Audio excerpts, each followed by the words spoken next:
ଯେତେବେଳେ ଗୋଟେ ଜିନିଷକୁ ନେଇ ଦ୍ୱନ୍ଦ୍ୱ ସୃଷ୍ଟି ହୁଏ ଆମ ମନ ଭିତରେ, ଆମ ଭିତରେ ସେ ଜିନିଷକୁ ନେଇକି ବହୁତ ଗୁଡ଼ିଏ ପ୍ରଶ୍ନ ଆସେ। ଆଉ ସେଇ ଜିନିଷକୁ ଯଦି ଆମେ କାହାକୁ ପଚାରିବା, ବିଭିନ୍ନ ଲୋକ ବିଭିନ୍ନ ମତ ଦେଇଥାନ୍ତି, କିନ୍ତୁ ସେ ଭିତରୁ କେବଳ ଗୋଟିଏ ଉତ୍ତର ହିଁ ଠିକ୍ ଥାଏ। ଚାଲନ୍ତୁ ସେମିତି କିଛି ଆମେ ଆଜି ଜାଣିବା। ଆଉ ଆମର ପ୍ରଶ୍ନ ଆଜି, ମାଣ ଗୁଆକୁ ଆମେ କ'ଣ କରିବା? ଆଉ ମାଣବସାରେ ଆମେ ଯେଉଁ ଗୁଆ ଲଗେଇଥାଏ, କେତୋଟି ଗୁଆ ଆମର ଦରକାର ହେଇଥାଏ? ଆଉ ମାଣବସା ସରିଲା ପରେ ସେ ଗୁଆଟିକୁ ଆମେ କ'ଣ କରିବା, ସେ ବିଷୟରେ ଚାଲନ୍ତୁ ଜାଣିବା। ବହୁତ ଲୋକ ଆମର ମାଣ ବସାଇଥାନ୍ତି, କିନ୍ତୁ ସେ କିଛି ଜାଣିନଥାନ୍ତି। ଯେମିତିକି ସୁଦଶା ବ୍ରତ ଯେତେବେଳେ ପଡ଼ିବ, ସୁଦଶା ବ୍ରତରେ ଆମର 10ଟା ଗୁଆ ଲାଗିବ, ସିଏ ହେଉଛି ଅଲଗା ଜିନିଷ। କିନ୍ତୁ ମାଣବସାରେ 3ଟା ଗୁଆ ଲାଗିବ। ହେଲେ ଆପଣଙ୍କ ମନରେ ପ୍ରଶ୍ନ ଆସିଥିବ, ସୁଦଶା ବ୍ରତରେ କାହିଁକି 10ଟା ଗୁଆ ଲାଗିବ ଆଉ ମାଣବସାରେ କାହିଁକି 3ଟା ଗୁଆ ଲାଗିବ? ଏଇଟା ଜାଗାରେ ଠାକୁର ତ ସେ ଗୋଟିଏ, ମା ମହାଲକ୍ଷ୍ମୀ, କିନ୍ତୁ ସେଠି କାହିଁକି 10ଟା ଗୁଆ, ଏଠି କାହିଁକି 3ଟା ଗୁଆ? କିନ୍ତୁ କଥା ଯେତେବେଳେ ସୁଦଶା ବ୍ରତକୁ ଆସୁଛି, ସୁଦଶା ବ୍ରତରେ ମା କହିଛନ୍ତି, ମୋର 10ଟା ନାଁ, 10ଟା ଗଣ୍ଠି, 10ଟା ଗୁଆ, 10ଟା ବରକୋଳି ପତ୍ର, 10ଟି ଦୁବ, 10ଟା ଅରୁଆ ଚାଉଳ ସହିତ 10 ମୁନ୍ଦା ହଳଦୀ ସହିତ ସେ ତାଙ୍କର ପୂଜା ହେବ। କିନ୍ତୁ ଆମେ ଯେତେବେଳେ ମାଣ ବସାଉଛନ୍ତି, ମାର୍ଗଶିର ମାସ ଗୁରୁବାରରେ ଯେତେବେଳେ ଆମେ ମାଣ ବସାଏ, ସେ ସମୟରେ ସେତେବେଳେ ଆମେ 4ଟି ଗୁଆ ଆଣିବା। କିନ୍ତୁ ମୁଁ କହିଥିଲି 3ଟା ଗୁଆ, ତ 3ଟା ଗୁଆ ଆମେ ମାଣରେ ଦେବା ଆଉ ଗୋଟିଏ ଗୁଆ ଆମେ କଳସରେ ଦେବା। ଆମେ ଯେତେବେଳେ ମାଣ ବସାଉଛେ, ଖଟୁଲି ଉପରେ ଧାନ, ଧାନ ଉପରେ ମାଣ, ମାଣ ଉପରେ ଧାନ, ତାପରେ ଯେଉଁ ଧାନ ବେଣିକି ଆମେ ବସାଉଛେ, ସେତେବେଳେ ଆମେ ଯେଉଁ 3ଟା ଗୁଆକୁ ବସାଇବା, ସେ 3ଟା ଗୁଆକୁ ବସାଇବା ପୂର୍ବରୁ ସେ 3ଟି ଗୁଆକୁ ଆମେ ହଳଦୀ ପାଣିରେ ପ୍ରଥମେ ଧୋଇବା। ହଳଦୀ ପାଣିରେ ଧୋଇ ସାରିଲା ପରେ ସେ ଗୁଆକୁ ଆମେ ମାଣ ଉପରେ ଥୋଇବା। ଗୁଆକୁ ମାଣ ଉପରେ ଥୋଇବା ପୂର୍ବରୁ ସେ ଗୁଆରେ ଚନ୍ଦନ ଆଉ ସିନ୍ଦୁର ଲଗାଇବେ। ଗୁଆ ଉପରେ ଆପଣ ଦୁବ, ବରକୋଳି ପତ୍ର ଆଉ ଫୁଲ ଦେବେ। ତା ଉପରେ ଆପଣ ଧାନ ବେଣୀକୁ ସୁନ୍ଦର ଭାବରେ ରଖିବେ। ତାପରେ ବେଣୀ ଉପରେ ଆପଣ ଯାହା ଯେମିତି ଦେବା କଥା ଦେବେ, ଆପଣଙ୍କ ଘରେ ଯାହା ଚାଲିଛି। ଯେମିତିକି ମୁଁ ଆଗରୁ ବି କହିଛି ମୋ ପୂର୍ବ ଭିଡ଼ିଓରେ, ସମସ୍ତଙ୍କ ଘରେ ଅଲଗା ଅଲଗା ରୀତିନିୟମ ମାଣବସାର, ସେମିତି ବେଣୀ ଉପରେ ଆପଣଙ୍କର ଯାହା ଦେବାର ସିଷ୍ଟମ୍ ଥିବ, ସେଇ ଅନୁସାରେ ଆପଣ ବେଣୀ ଉପରେ ତାକୁ ଆପଣ ସଜେଇବେ। ତାପରେ ଶେଷରେ ଆମେ ଓଢ଼ଣୀଟା ଦେବା।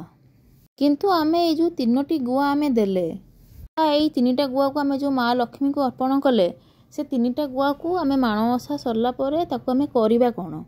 ହେଲେ ଅନେକ ଲୋକ କ'ଣ କରନ୍ତି, ମାଣବସା ସରିଗଲା, ସେ ଗୁଆକୁ ନେଇକି ପାଣିରେ ଉଜେଇ ଦିଅନ୍ତି, ପୁଣି ଆର ବର୍ଷକୁ ଆଉଥରେ ନୂଆ ଗୁଆ କିଣିକି ଆଣନ୍ତି।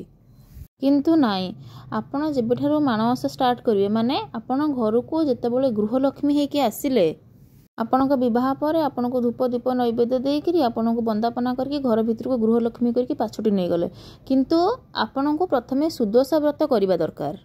ସୁଦଶା ବ୍ରତ କରିସାରିଲା ପରେ ହିଁ ଆପଣ ମାଣ ବସାଇ ପାରିବେ କି ମାଣବସାର ପୂଜା ଆପଣ କରିପାରିବେ। ଆପଣ ଯେତେବେଳେ ସୁଦଶା ବ୍ରତ କରିସାରିବେ, ତା ମାନେ ଆପଣ ପ୍ରାରମ୍ଭ ବୋଧ ତାକୁ ଶେଷ କରିକି ବର୍ତ୍ତମାନ ପ୍ରଥମ ଶ୍ରେଣୀରେ ଆଡ଼ମିସନ୍ ପାଇଲେ। ତା ମାନେ ଆପଣ ସୁଦଶା ବ୍ରତ କଲା ପରେ ଆପଣ ଲକ୍ଷ୍ମୀ ପୂଜା କରିପାରିବେ। ଆପଣ ଯେତେବେଳେ ବ୍ରତ ହାତରେ ଆପଣଙ୍କର ସୁଦଶା ବ୍ରତ ବାନ୍ଧୁଛନ୍ତି, ତାପରେ ଆପଣ ଆପଣଙ୍କର ଲକ୍ଷ୍ମୀ ମାତାଙ୍କୁ ପୂଜା କରିକିରି ଆପଣ ଯେମିତି ମାଣବସା ଆପଣଙ୍କ ଘରେ ହେଉଛି, ଆପଣ ସେଇଭଳିଆ ଆରମ୍ଭ କରିପାରିବେ। ଆପଣ ଯେତେବେଳେ ମାଣ ବସାଇବେ, ଆପଣ ସେମିତିକା 3ଟା ଗୁଆ ଆପଣ ୟୁଜ୍ କରିବେ। ସେଇ ଯେଉଁ 3ଟା ଗୁଆକୁ ଆପଣ ଯେଉଁ ବସାଇଛନ୍ତି ମାଣରେ, ସେ 3ଟା ଗୁଆକୁ ଆପଣ କ'ଣ କରିବେ, ମାଣବସା ଆପଣ ଯେଉଁ ପାଳନ କରୁଛନ୍ତି, ମାସକ ଯାକ ଆପଣ ବସାଇଲେ, 4ଟା ପାଳି ଆପଣ ବସାଇଲେ ସେ ଗୁଆକୁ। ତାପରେ ସେ ଗୁଆକୁ ମାଣବସା ସରିଲା ପରେ ତାକୁ ଆପଣ ଉଜେଇବେନି କି ପାଣିରେ ଫୋପାଡ଼ିବେନି। ତାକୁ ଗୋଟେ ନାଲି କନାରେ ଆପଣ ବାନ୍ଧିକି ରଖିବେ। ନହେଲେ ଆଜିକାଲି ମାର୍କେଟରେ ସୁନ୍ଦର ସୁନ୍ଦର ସବୁ ନାଲିରେ ଫରୁଆ, ନହେଲେ କାଇଁଚରେ ତିଆରି ଫରୁଆ ସବୁ ମିଳୁଛି, ତାକୁ ଆପଣ ଆଣିକି ସେ ଭିତରେ ଆପଣ ଏଇ ଗୁଆକୁ ରଖିବେ। ଏଇ 3ଟା ଗୁଆକୁ ଆପଣ ଅଲଗା ରଖିବେ। ତାପରେ କଳସରେ ଯେଉଁ ଗୋଟେ ଗୁଆ ବସାଇଥିବେ, ତାକୁ ଆଉ ଗୋଟେ ନାଲି କନାରେ ବାନ୍ଧିକି ତାକୁ ଅଲଗା ରଖିବେ। এই ସବୁ ଗୁଡ଼ାକ ଆପଣ କ'ଣ କରିବେ, ଠାକୁରଙ୍କ ପାଖରେ ରଖିବେ। ଆଉ ପ୍ରତିବର୍ଷ ଏଇ ଗୁଆ ଆପଣଙ୍କର କାମରେ ଲାଗିବ। ଆଉ ମାଣକୁ ତ ଆପଣ ଅଲଗା ରଖିବେ, ଯେମିତି ଆପଣଙ୍କର ରଖା ହେଉଛି ଆପଣଙ୍କ ଘରେ। କିନ୍ତୁ ଏଇ ଗୁଆକୁ, ଏଇ 4ଟା ଯାକ ଗୁଆକୁ ଆପଣ କ'ଣ କରିବେ, ଠାକୁରଙ୍କ ପାଖରେ ରଖିବେ। ତାକୁ କନାରେ ବାନ୍ଧିକି ହେଉ କି କୌଣସି ସୁନ୍ଦର ସୁନ୍ଦର ଫରୁଆ ଯେଉଁ ଆସୁଛି ସେ ଭିତରେ ରଖିକି ହେଉ, କିଛି ନଥିଲେ ଯେଉଁ ଷ୍ଟିଲ୍ର ଟିଫିନ୍ ଆସୁଛି ଛୋଟ ଛୋଟ, ସେଥିରେ ମଧ୍ୟ ଆପଣ ବନ୍ଦ କରିକି ତାକୁ ଠାକୁରଙ୍କ ପାଖରେ ରଖିପାରିବେ। ଯଦି ଆପଣଙ୍କ ପରିବାରରେ ପୁରୁଣା ଗୁଆ ଚାଲିଛି, ତାହେଲେ ଆପଣ ସେ ପୁରୁଣା ଗୁଆକୁ ହିଁ ପୂଜା କରିବେ, ନୂଆ ମାନେ ଗୁଆ ଆପଣ ଆଣିବେନି। ଆଉ ଯଦି ଆପଣ ନୂଆକିରି ଆରମ୍ଭ କରୁଛନ୍ତି ମାଣବସା, ତାହେଲେ ଆପଣ ଶ୍ରୀକ୍ଷେତ୍ରକୁ ଯାଇକରି, ଲକ୍ଷ୍ମୀ ମନ୍ଦିରକୁ ଯାଇକରି ସେଇଠୁ ନୂଆ ଗୁଆ ଛୁଆଁଇକି ଆପଣ ଆଣିକିରି ଆପଣ ଆପଣଙ୍କ ପୂଜା ଆରମ୍ଭ କରିପାରିବେ। ଆଉ ସେଇ ଗୁଆକୁ ଆପଣ ପ୍ରତିବର୍ଷ ଆପଣ ୟୁଜ୍ କରିବେ। କେତେ ଯାଏଁ ୟୁଜ୍ କରିବେ, ଯେପର୍ଯ୍ୟନ୍ତ ସେ ଗୁଆ ପୋକ ଖାଇନି।